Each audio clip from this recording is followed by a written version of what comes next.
بسم الله الرحمن الرحيم।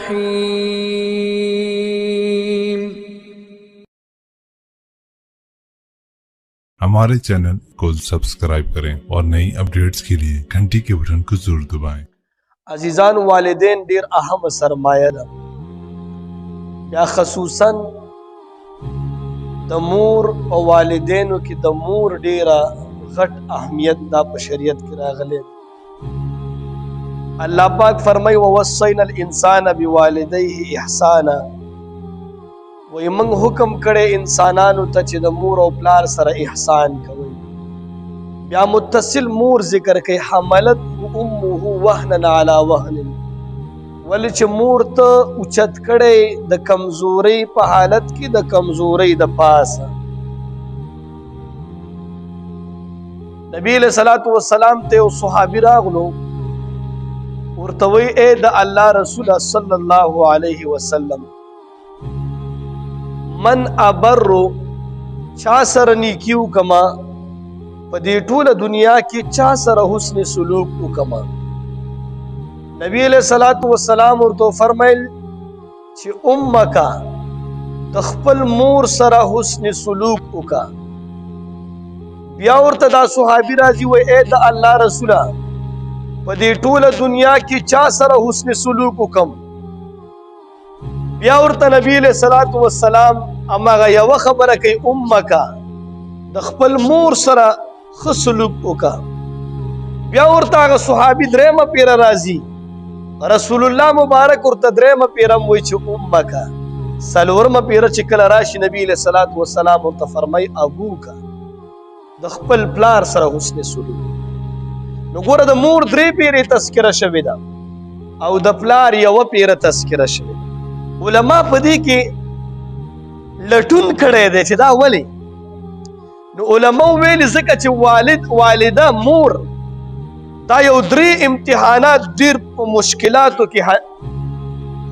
تیری ده. یو مشکل چې کوم دی دا 9 میاشتې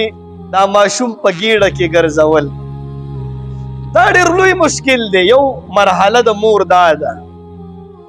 او دویمه مرحله دا ماشوم کېدل دا ځان له مرګ دی. چې کله د زنانه ماشوم کېږي دا مرګ دی. نو دویمه مرحله د مور دا ده. دریمه مرحله 2 کاله ماشوم له پی ورکوي. دا یې سختې مرحلې دي، ځکه 3 پیرې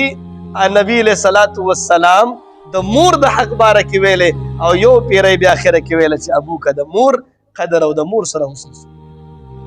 والدین دومره اهمه سرمایه ده. نبی علیہ الصلوۃ والسلام فرمای الجنت تحت اقدام الامهات، د میندو د قدمونو لاندې جنت دی. عزیزانو مطلب داسې نه دی چې قدمونو نه لاندې جنت پروت دی، مطلب دا دی چې د هغې قدمونه خپې مالش کا، چاپي ورته وکړه. کمزوری شی دا خپه ده چې ځمکې سره لګېږي، د دې خپې قدر یې وکړه، الله به تا په جنت کې داخل. یو بزرګو هغې ویل چې کله ما دا حدیث واورېدو، ما د دې حدیث په ظاهر معنی باندې عمل کولو چې د مور د قدم لاندې جنت دی. ما ته دا معنی واغسته. وای ما به هره شپه د مور چاپي کولو. عبدالرحمن صفوري نامه ده. وای یو شپه مې چې کله دا حدیث واورېدو، ما د مور د چاپي وکړه د خپې، بیا مې دا ګیره ورته په دې خپو باندې داسې ووښله. بس ما دا عمل وکړو. سحر د هغې یو شاګرد ورته وایي حضرت شپې مې په خوب کې لیدلی. څنګه دې لیدلی یم؟ وایي په خوب کې مې لیدلی چې باغونو کې ګرځې راګرځې. نور او بل دا چې ستا دا ګیره د یاقوتو او زمرودو نه جوړه شوې وه. الله اکبر، په ژړا شو. وایي ما د نبي علیہ الصلوۃ والسلام حدیث واورېدو چې د مور د قدمونو لاندې جنت دی. وایي ما دا ګیره ورپسې ومږله. وایي دا کوم باغ کې چې دې لیدلی یم دا جنت دی، او دا زما په ګیره باندې چې کوم یاقوت او زمرود دي دا د مور د خپو ګرده ده. دومره قدر، دومره عزت، دومره مرتبه دا مور ته په شریعت کې ورکړی شوی.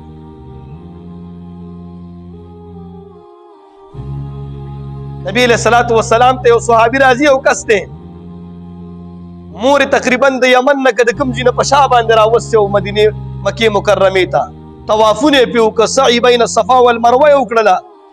ټول احکامات پوره ک نبی علیہ الصلوۃ والسلام تراغه وای ما د خپل د مور حق ادا کو نبی علیہ الصلوۃ والسلام ورته فرمای چې هغه یو شونډه د پتیو باندې خه یو ګټ پې د سکلی داغي حق دند دی عبد الله ابن عمر سے فرمای د خراسان نه یو کس راغلی او د خراسان نه د کابل سره دی په شا باندې خپل مور مکی مکرمه ته بوتلو حج په په شا باندې وای دای په شا باندې د روان کړه د ورته مور ما ستا حق ادا کو عبد الله ابن عمر سے ورته فرمای دا د عمر سے زیو وای ستا مور چې ته په ګیړه کې ایخه وي هغه چې کومه ساګانی لکو ساګانی غس په دینه هم یاشتو کې هغه کې د یو سا بدلم تا نه ده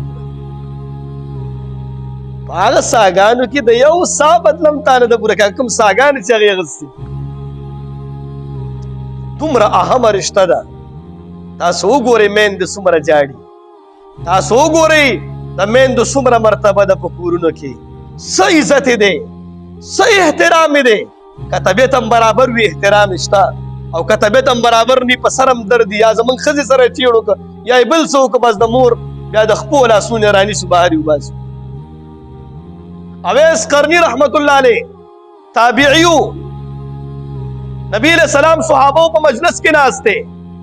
وای په یمن کې یو کس ته اویس نامه ده د قرن قبیله سره تعلق ساتي وای دا ډیر کامیاب سړی دی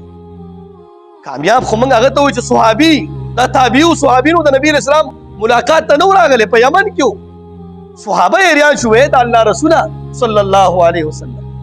دا څنګه کامیاب انسان دی ته ته ولې ناراضي ستا ملاقات ولې نه کوي چې ځان نه صحابي جوړ کی وای د مور د خدمت د وجه نه ماته ناراضي د مور خدمت کوي دا غي د وجه نه زما ملاقات ته ناراضي د صحابي درجه پرې خوستله تابعی شو خو د مور خدمت پرې نه خوست علي صاحب عمر صاحب ته وای اے علي عمر دا الک چې کله راشي د یمن نه د قرن قبیله سره تعلق ساتي وای تاسو دا غینه دعا واخلئ عمر او علي صاحب ایریان شو چې من خو جلیل القدر صحابه وای اے دا الله رسول څنګه ولی وای اے عمر او علي رضی الله تعالی عنهما وای د مور دومره خدمت کړي دي چې دا الله سوچتي الله پاک لاس نه دومره خدمت کړي دي چې مستجاب الدعوات ګرځیدل شوی دي چې لا سوچتي هر دعای قبلي کې دومره د مور خدمت کړي دي موږ په کومه معاشره کې اوسېږو په خدای چې زدا اورم زویم چې موږ په کومه معاشره کې اوسېږو زمونږ نه پلار هم تنګ دی زمونږ نه مور هم تنګه ده موږ چېرته اوسېږو موږ په کومه ژبه ځان ته مسلمانان وایو موسی علیه السلام الله ته عرض کوي اے الله ما ته زما په جنت کې گاونډي وخایا ما ته زما گاونډي په جنت کې وخایا موسی علیه السلام پیغمبر دی د خپل د گاونډي پوښتنه کوي الله ورته وایي کوي چې پلان کې کلی کې یو قصاب دی هغه ستا گاونډي دی موسی علیه السلام ډېر حیران شي چې یو قصاب د پیغمبر گاونډي څنګه ګرځي دی عهد کو چې زما پلان کې کلی ته زم دی قصاب سره به ملاویږم اوس قصابي سم نه کوي خپل غوښه خرڅوي هر ورځ کې هر ټیم چاله چې غوښه ورکړي نریز یې چې ګوري نرمه ځي اتې کټ کوي جمع کوي ماښام شو دا موسی علیه السلام ورسره ناست دی ماښام یې غوښه لږه شانتې واغېستله کور ته لاړو په یو زانګو کې یو بوډۍ شانتې زنانه پرته وه هغه یې راواغېستلو فعل یې صفا کړله او بیا یې دا ترکاري کې اوس خوروا یې جوړه کړه دا یې چې صفا که هغې نه پس ویې کته خوروا تیاره وه روټۍ پکې ماته کړله ښه یې نرمه که او بیا په دې زانګو کې مور ته یو کپ ورکوي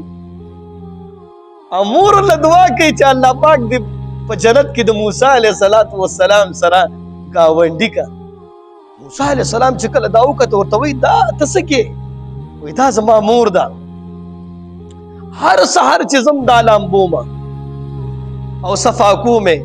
او هر ماښام چې راځم دا صفا کومه دته په خوله کې چې کوم دی دا نرمه روټۍ ورکومه وایي دا تا ته څه وایي غوږ دې ورته ورنږدې کړو وایي څه وایي درته وایي دا ما ته وایي زما مور ډېره کمقله عاجزه ده وایي نه پوهېږي وایي هغه د دې زمانې یو پیغمبر دی موسی علیه السلام وایي ما ته وایي چې الله دې د موسی علیه السلام سره ګاونډي کا وایي ای قصابه زه موسی علیه السلام ته زما ګاونډي الله ما ته وایي کړې ده چې ته زما ګاونډي دې څه کړي وو د څه کړي وو سره به د مور خدمت کړی عزیزه د مور خدمت یې کړی د پیغمبر ګاونډي وګرځولی شو ځان کې سنجیدګي پیدا کړو قدمونو ته یې پرېوځو قدمونه یې ښکل کړو زما د الله په ذات باندې قسم وي چې هغه دوړه یم د جنت دوړه ده تاسې د میندو قدر وکړو